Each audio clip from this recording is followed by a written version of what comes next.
In a world screaming for attention, where everyone's addicted to likes, shares, and retweets, there's one guy who's completely unfazed. He's not chasing clout or obsessing over who ignored his latest post. While most are drowning in digital noise, he's mastered the rarest skill of all, finding peace in his own company. It's like he's discovered a secret superpower, one that doesn't need batteries, doesn't flicker with Wi-Fi outages, and gives him something we're all secretly craving: the strength to be truly unapologetically alone. Now, I know what some of you are thinking. Yeah, but isn't he lonely? Let's clear that up right now. Lonely is sitting in a room full of people and feeling like you don't belong.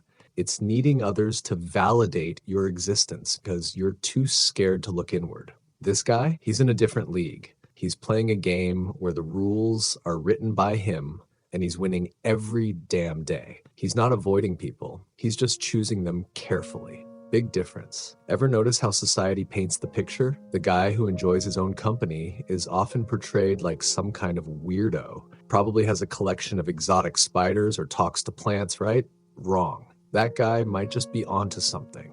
Because while everyone else is scrambling to be part of something, he's mastering the art of being whole on his own. Let's break it down. When he walks into a room, he's not looking around to see who's watching or worrying if his shirt says the right thing about him. He's just there, fully present. He's comfortable in his skin, and that kind of confidence is magnetic. People are drawn to him, not because he's trying too hard, but because he's not trying at all. There's no performance, no act, just an authenticity that's rarer than a unicorn sighting.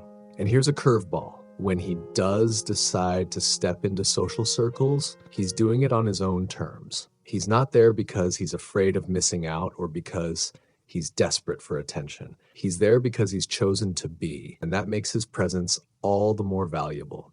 He knows how to have a conversation that goes beyond "how's the weather?" or "did you see that viral cat video?" He's asking questions that matter, and he's genuinely interested in the answers. He's not antisocial, he's selectively social. He's the guy who will show up at a party but leave when it stops being fun. Not because he's bored, but because he knows the power of his own time. He's not afraid to walk away from people who drain his energy or situations that don't add value to his life. And let's be honest, that's a lesson most of us could stand to learn. Now, what about his love life? The juicy part. Here's the thing. When this man chooses to be with someone, it's not out of fear of being alone or some ticking biological clock. It's because he sees something real, something worth investing in. He's not looking for someone to fill his gaps. He's looking for someone whose presence makes a good thing even better. He doesn't want a partner to complete him. He's already complete. He wants a partner to complement him. Big difference. So if you ever find yourself on the receiving end of his attention, know that it's genuine. He's not playing games, not testing waters,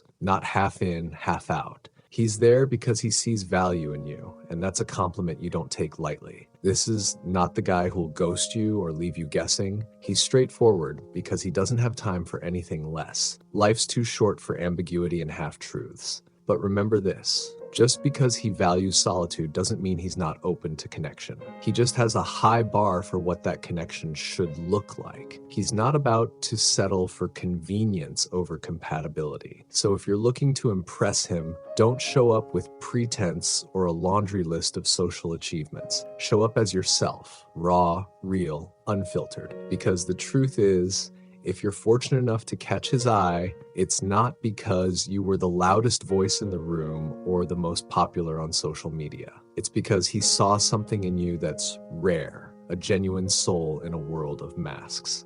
So what does this mean for you? It means it's time to rethink solitude. Instead of fearing those moments when you're alone, see them as opportunities. Use them to get to know yourself better, to figure out what you actually want from life, not what everyone else tells you to want. Be brave enough to sit with your thoughts, to question your motivations, and to embrace your true self, because that's where the real magic happens.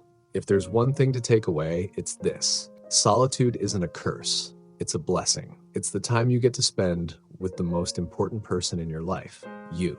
So the next time you see that guy sitting alone in a cafe, smiling to himself, maybe don't judge him. Maybe take a page out of his book and try it for yourself. And who knows, you might just find that the best company you could ever ask for was there all along.